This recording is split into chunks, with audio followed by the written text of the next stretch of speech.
सास की दुकान। लक्ष्मी जी की दो बहुएं थी, सुमन और राधिका, और दो बेटे, अजय और सुशील।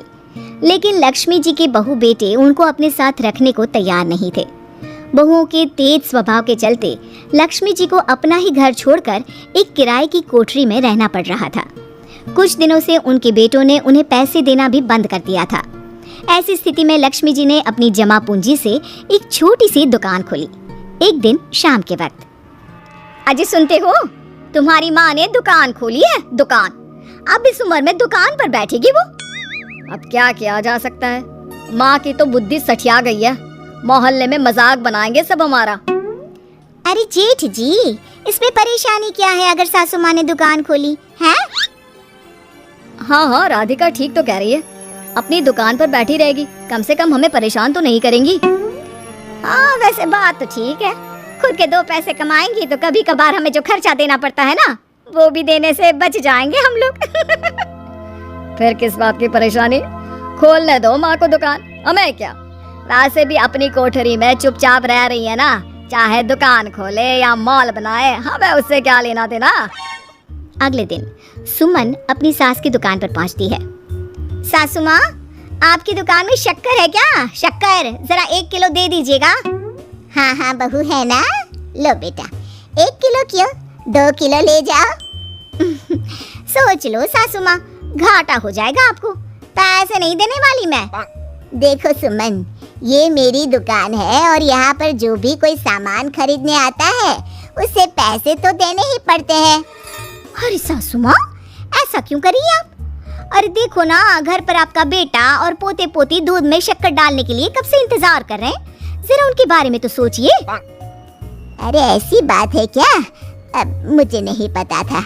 बहू एक काम करो, वैसे भी पहली बार आई हो ना, ये शक्कर तुम ऐसे ही ले जाओ, पैसे देने की जरूरत नहीं है।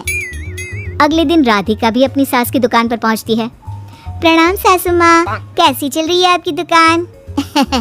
बस बेटा, जैसे तैसे करके काम चला रही हूँ। तुम बताओ, घर में सब राजी खुशी है ना? हाँ हाँ मम्मी जी, सब कुछ ठीक ठाक है।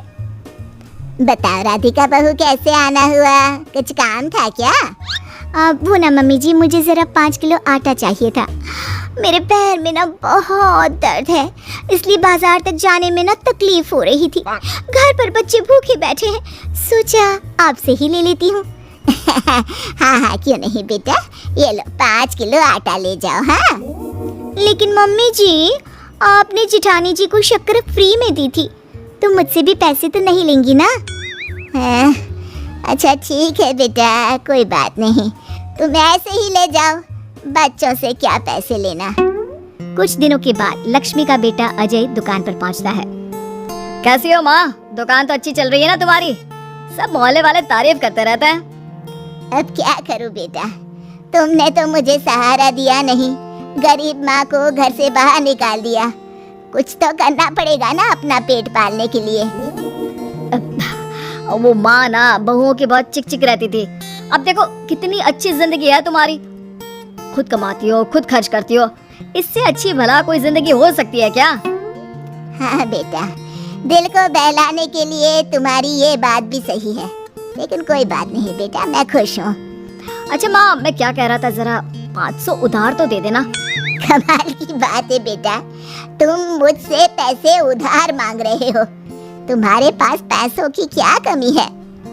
अरे माँ, इस महीने की तनख्वाह नहीं आई और आप तो अपनी बहू को जानती है ना, उसे शॉपिंग करनी है, जल्दी वापस लौटा दूंगा माँ। ठीक है बेटा, ये लो 500 रुपए, लेकिन देखो कुछ दिनों में वापस दे देना, मुझे अपनी दुकान के लिए माल भी तो खरीदना है। हाँ हाँ ठीक है माँ, जल्दी पैसे लौटा दूंगा। बहुत दिनों तक अजय अपनी माँ लक्ष्मी के पैसे वापस नहीं देता और सुमन और राधिका बार बार किसी न किसी बहाने से अपनी सास लक्ष्मी की दुकान से बिना पैसे दिए खूब सारा सामान ले आती है, जिसकी वजह से लक्ष्मी को अपनी दुकान में बहुत घाटा होता है। फिर एक दिन जब राधिका सामान लेने के लिए लक्ष्मी की दुकान पर पहुंचती है, सासू माँ जरा वो 1 किलो दाल तो देना। नहीं बहू, अब मैं तुम्हें या सुमन को कोई सामान फ्री में नहीं देने वाली। तुम लोगों ने कभी कोई मदद नहीं की मेरी। उल्टा मेरी दुकान से फ्री का सामान ले जाकर मुझे मुश्किल में डाल दिया है। लेकिन मम्मी जी, हम तो आपके बच्चे हैं ना। अगर इतना ही मेरे बच्चे हो तो फिर मुझे घर से बाहर क्यों निकाल दिया?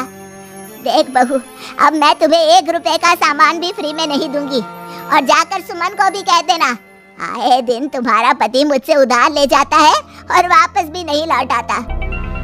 राधिका गुस्से में घर वापस आती है। घर आने के बाद, क्या हुआ राधिका, बहुत गुस्से में लग रही हो तुम? सासू माँ की दुकान पर गई थी ना? सासू माँ का तो कुछ करना पड़ेगा, जब से ये दुकान खोलकर बैठी है। अक्कड़ तो देखो उनकी। अरे लेकिन हुआ क्या है? होना क्या है, दाल लेने गई थी, मुझे 4 बातें सुनाकर उल्टा भेज दिया, कुछ दिया भी नहीं। ये तो सासू माँ ने ठीक नहीं किया। देखो मेरे पास ना एक बहुत अच्छा प्लान है। कैसा प्लान भाभी? हम अपनी सासू माँ की दुकान में किसी चोर से कहकर चोरी करवा देते हैं और सारा सामान अपने घर मंगवा लेंगे। उसके बाद हमारे पास फ्री में सामान भी आ जाएगा और सासू माँ की अकल भी ठिकाने आ जाएगी। ठीक है भाभी, मैं आपका पूरा साथ दूंगी। आप जल्दी से ये काम करवा दीजिए। और 2 दिनों के बाद सुमन और राधिका एक चोर से मिलकर लक्ष्मी की दुकान में चोरी करवा देते हैं। हे भगवान, ये क्या हो गया? इस उम्र में जैसे तैसे अपना गुजारा कर रही थी, लेकिन चोर मेरा सारा सामान लेकर चले गए। अबे क्या होगा? तभी वहाँ पर राधिका और सुमन पहुँच जाती है। क्या हुआ सासू माँ, बहुत दुखी लग रही हैं आप? अरे क्या बताऊं, मेरी दुकान का सारा माल चोरी हो गया। अब अगर आप अपनी ही बहू बेटी को सामान नहीं देंगी तो ऐसा तो होगा ना सासू माँ। अब राधिका की बात सुनकर लक्ष्मी को यकीन हो जाता है कि इस चोरी के पीछे कहीं ना कहीं उसकी दोनों बहुओं का ही हाथ है। लक्ष्मी एक प्लान बनाती है।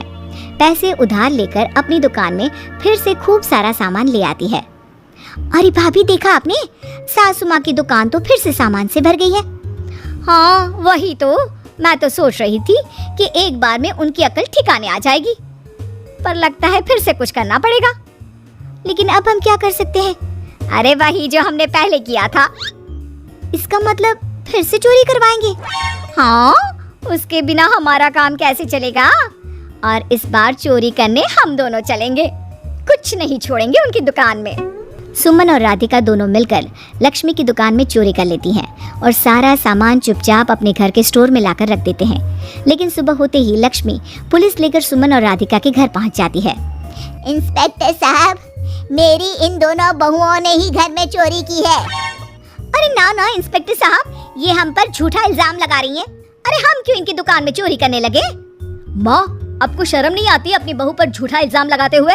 हाँ माँ, हम आपके बेटे हैं और ये आपकी बहुएं हैं, आप ऐसा कैसे कर सकती हैं? लक्ष्मी जी, क्या आपके पास कोई सबूत है?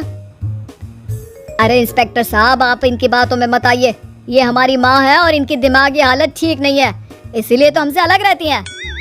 इंस्पेक्टर साहब, मेरी दिमागी हालत बिल्कुल ठीक है और मेरे पास इन दोनों के खिलाफ बहुत बड़ा सबूत है। बताइए, क्या सबूत है आपके पास? आप जरा मेरी दोनों बहुओं के हाथ पानी से धुलवा दो, फिर सब कुछ साफ साफ पता चल जाएगा। अरे हाथ पानी से धोने से क्या होगा माँ? आप दोनों मेरे सामने अपने हाथों पर पानी डालिए।